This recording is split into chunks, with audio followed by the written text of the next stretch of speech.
Hello, welcome to my channel. This is Hugo Correa. Let's build this shelf together.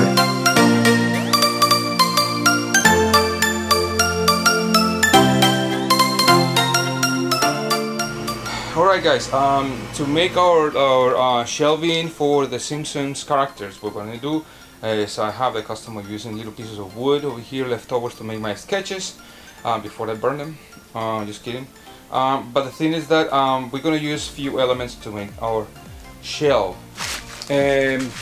First, we're going to use Luan-Boar, 1/4 inch Luan-Boar, really fine material that I use for cabinetry. But we're going to use it for this. We're going to cut it with a circular saw that I have here. We're also going to use fine pine. For those people that don't know what is fine pine, it's just pine that is a little more expensive, but it doesn't have nuts. It's designed for like cabinetry and little handcrafts and stuff like that. It's a cool material to work with. You know, as soft and easy to repair or clean or paint. Anyway, also we're going to use some other, you know, like a compressor and some other stuff. But the idea is that we're going to put we're going to make a space for 40 characters and 4 you know, shelves, and so it will be like 10 each, and they're about 2 by 3 the space that we want to leave for each one. Some of them are thicker than others, but we want to leave a little bit of space in between. So we come out with some measurements, and I encourage you to kind of count to your characters and just kind of make sure that you have enough space for them so you don't cramp all your little characters there. So we came out with an idea of having a 24 by 30 shelf, you know, I kind of piece with 4 shelves inside. And for that, we're going to go ahead and cut our board. So that board being 30 by 24, we're going to cut it 30 3/4 by 24 3/4, so we can actually have a little piece of that board in the back, and we can put some staples to kind of put it together. And then you're just going to make a little notch on the wood in the back after we cut it, so we can actually fit it in really well. But I'll explain it to you in a moment. So let's start with that part, and let's have fun. The first cuts that we're going to make are going to be in a vertical position. You want to make sure that you have those measurements the way we plan them. So the inside, in this case, the measurement the inside has to be the same. We spoke about 24 by 30. So we want to go ahead and you know, just maintain those cuts in the way we desire. The next thing that you want to make sure is that obviously when you're cutting with a miter saw in a 45-degree angle, you want to make sure that the miter saws are nice and straight. So sometimes when you move miter saws from one side to another, they may lose that 90-degree angle, and that's something that I like to make sure whenever we are working in, you know, in especially precise woodwork. Be careful. Once you have one of the measurements, obviously go ahead and replicate that measurement in the outside, so that will be easier for you. So they have to be completely symmetrical when you're doing the cuts. The table saw is now set at 3/8 of height by 3/8 of width. That means that see, it stopped raining. So that means that we're gonna have a little cutout on the 4 pieces that we have here for our frame, that is gonna allow the 1/2 inch bore in the back, plus the poster thickness. So we're just gonna add up over there, so it will be nice and flush on the frame, on the wall, but yet we're gonna have that board in the back. So let's cut it. One thing that I want to help you with is the fact that in this case we are using a table saw, and sometimes some people don't have ideas or never use a table saw, and you should be careful when you're using this type of machines. They can definitely cut your fingers off and cause a lot of damage. You know, that's honestly to make you scared of what you're using, because these blades are to be respected, this type of tools. I don't want to discourage you obviously from learning how to use it, but there are plenty of videos where you can actually learn how to use a table saw, and it's extremely useful for so many purposes. So you know, if you have a small table saw, a big table saw, sometimes having different type of blades, like in this one there's like a fine cutting blade, is really useful. And you know, I mean, my table saw is a little old, but it's okay, as long as you know how to use it and you know how to, you know, put it together. It will help you a lot, just like what we're doing with this type of project that we're doing right now. So just be careful when you're using this type of thing, and use some common sense. Well, let me clarify a little procedure that I made here. I cut it in the beginning 3/8 by 3/8, but the second cut I adjusted the blade, not the blade, but the guide a little bit further, so I can have that measurement that I gave you. So I don't want to mislead you there, right? The next part of the project is putting together all these pieces of wood. Remember, now we have the notch on our boards that are going to be like the main frame. So I always use glue when I'm working with any type of like woodwork nowadays. I mean, I started like a few years ago. I learned from other people that actually have a lot more knowledge than I, and it's really good to put some glue. It helps a lot. So I'm using this 16 gauge nailer, and I'm putting away my fingers because I'm using 2-inch nails, and obviously you need to be careful. Obviously, cover your eyes as well, protect your eyes because it's really dangerous. So now that you start working on it and you have your main frame, you want to go ahead and cut the frame that is going to be on the outside, and the outside is going to be the same thing. We're going to have a flush front, so the inside corners of these boards cut at 45-degree angles are going to be 24 on the inside, and for the other ones, 224 on the inside and 230 on the inside. So once we put it together, they will be nice and flush, and we can actually like project the shelf a little bit more towards the outside. And one thing that is crucial also is that when you have the boards, if you go ahead and buy boards at the home improvement store or your mill or whatever, just try to make sure that they are fairly straight, if not completely straight.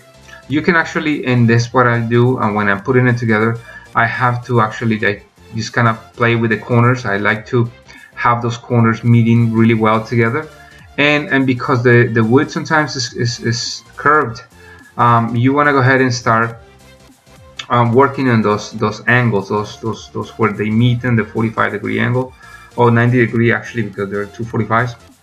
So I actually put again some glue on the boards and all the stuff, and I actually fasten it on the corners as well against each other, not only to the frame but against the each other. So you got to be careful, obviously, again, when you're putting this together. Make sure that your fingers are away from the machine or from the path of your nails. This is something that some people don't put attention to, and they end up just kind of getting hurt because sometimes the wood is really hard in the middle and you don't know, and sometimes the nail is still just kind of turns up or down, and he ends up just not following the board itself, by just kind of twisting itself.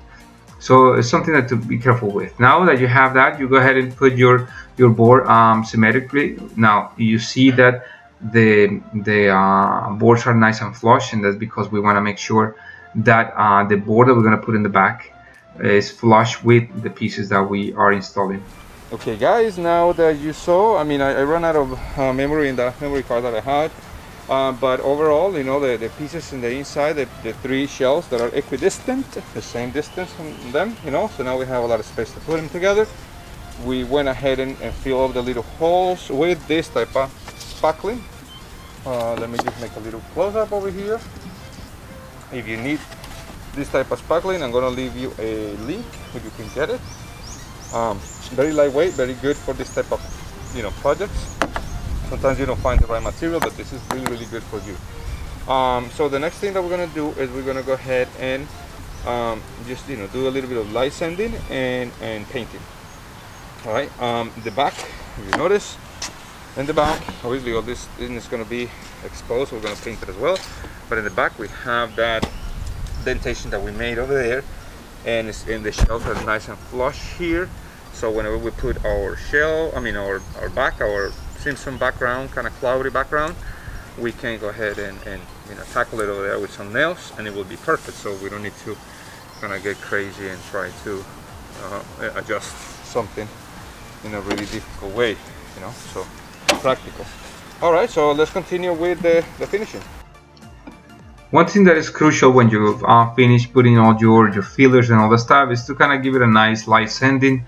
That will make a huge difference when you're doing your work, especially in the corners, because sometimes they're just a little rough, and just by adding like a 220 grit sending block, or in this case the orbital sender, it will make a huge difference in your project. It will make it look a little more professional, and it will be clean to the touch. And once you clean it up and all that, just pass a nice clean rag. Go ahead and start applying your paint. In this case, we're using spray paint, and the handle is a very useful handle. If you don't have it, it's okay, you can use just your finger there, but it's a really good handle. And what we're doing is we are applying the first coat of primer, and after that we're gonna give some light sanding and put the white color that we're gonna put, semi-gloss in this case, just to make it nice and smooth. This is the part where we have the background attached to the board. Now these clouds are again kind of the Simpson type of clouds, and we use this type of spray to apply it. So if you need this type of spray, I will leave a link so you can get it yourself and then just do the project, because it's a really nice thing. Follow the directions, and that's it. Now go ahead and place your board in the back of your shelf, and continue with your project. Guys and girls, be careful, because we made a mistake. The mistake is that we did not use enough adhesive. We applied a coat of the adhesive, but the adhesive was not enough. So we went ahead and put a little bit more, and all these little wrinkles that you were seeing before came out. So I just want to give you a little disclosure there, that in the first trial was not good enough and not strong enough. So for that, carefully take all those nails out and put it back again. And if you don't want to do that, obviously just put like 2-3 coats of the adhesive on the board. Then go ahead and install this, just like if you were putting some sort of vinyl on your cars or on your windows and stuff like that. So let's continue. Let me put it back again. We have those little supports that we carefully took out, obviously the nails as well. We're going to put them back again when this is flipped back again and put it together. So let's continue. Now we are more pleased with the result. I just want to let you know that nothing comes out sometimes like the best way, and I don't want you to think that everything is perfect. You can have mistakes as well. Ladies and gentlemen, I will be showing you right now the final product, the final shell for our Simpsons collection. So my assistant right now, actually the owner of this shelf, so he's a really good friend of mine, is going to show you how it looks like after all the mess with the wrinkly thing in the background. But anyway, it's a beautiful background. Again, make sure that you don't ask a company to print the logo, the name or something, because that's copyright. These are kind of random clouds that kind of make, kind of the same thing of the Simpsons in this case. You can paint it if you want to, or you can print it yourself. It wouldn't be a problem, but I just want to give you that disclosure so you don't have problems. So let's recap a little bit of what we did over here. We used two 1x3s in this case, right? 1x3 boards that are fine pine. We also use a spray primer, white spray, and also semi-gloss enamel for the finish. We also use 16 gauge 2-inch nails with a pneumatic gun. We use all the putty that you saw, the lightweight vinyl spackling that you saw, obviously some orbital senders and stuff like that to have it, to make it look like this, and the little supports in the back with the aluminum board. So now you know the elements that you're gonna need. It's a beautiful result, and I want to ask you for something. If you please leave in the comment, what would you like to do? We are doing the Futurama kind of display for some of the characters that we have. It will be a really cool thing to see. I hope that I can, make a video entertaining enough for you to see it. But in this case, it looks really nice. We are pleased. Now we can put about 10 characters per shelf, 4 spaces in total, and the supports in the back are just really good. You need to make sure that you put them really well on your walls. For this, I thank you. If you have if I have like 500 likes in this, at least I make some other videos. So I want to give you that challenge as well. So I like to serve you, but I want to see if actually what I do you like. Anyway, thank you. Don't forget to subscribe, again, share, and leave a comment. I'll see you in the next one. Bye-bye.